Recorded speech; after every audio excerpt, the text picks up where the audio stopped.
ಎಲ್ರಿಗೂ ನಮಸ್ಕಾರ. ನಾನು ಇವತ್ತು 2-3 ದಿನದಿಂದ ನಮ್ಮ ಶಿವಲೀಲಾ ಸಿನಿಮಾದ ಡೈಲಾಗ್ ಡಬ್ಬಿಂಗನ್ನು ಮಾಡ್ತಾಯಿದ್ದೀವಿ. ನನ್ನ ಭಾಗದ ಧ್ವನಿ ಮುದ್ರಣ ಈಗಾಗಲೇ ಎಲ್ಲ ಮುಗಿದಿದೆ. ಇನ್ನೂ ಯಾರ್ಯಾರು ಈ ಚಿತ್ರೀಕರಣಕ್ಕೆ, ಈ ಧ್ವನಿ ಮುದ್ರಣಕ್ಕೆ ಬರಬೇಕು, ಡಬ್ಬಿಂಗಿಗೆ ಬರಬೇಕು, ಖಂಡಿತ ತಾವೆಲ್ಲರೂ ಬಂದು ನಿಮ್ಮ ಭಾಗದ ಮಾತುಗಳನ್ನು ಡಬ್ಬಿಂಗನ್ನು ಕೊಡ್ರಿ. ಅದೇ ರೀತಿಯಾಗಿ ಇನ್ನು ಕೆಲವೇ ದಿನಗಳಲ್ಲಿ ನಮ್ಮ ಶಿವಲೀಲಾ ಚಿತ್ರ ಬೆಳ್ಳಿ ತೆರೆಯ ಮೇಲೆ ಅದ್ಭುತವಾಗಿ ತೆರೆ ಕಾಣಲಿದೆ. ಕೆಲವೊಂದು ಸನ್ನಿವೇಶಗಳನ್ನು ನೋಡ್ತಾ ನಾನು ನಿಜವಾಗೂ ಹತ್ತುಬಿಟ್ಟೆ.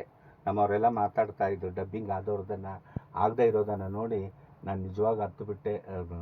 ಪ್ರೇಕ್ಷಕರಂತೂ ಫೀದಾ ಆಗೋದಂತೂ ಖಂಡಿತ. ದಯವಿಟ್ಟು ಇನ್ನು ಕೆಲವೇ ದಿನಗಳಲ್ಲಿ ಈ ಚಿತ್ರ ತೆರೆ ಮೇಲೆ ಬರುತ್ತೆ.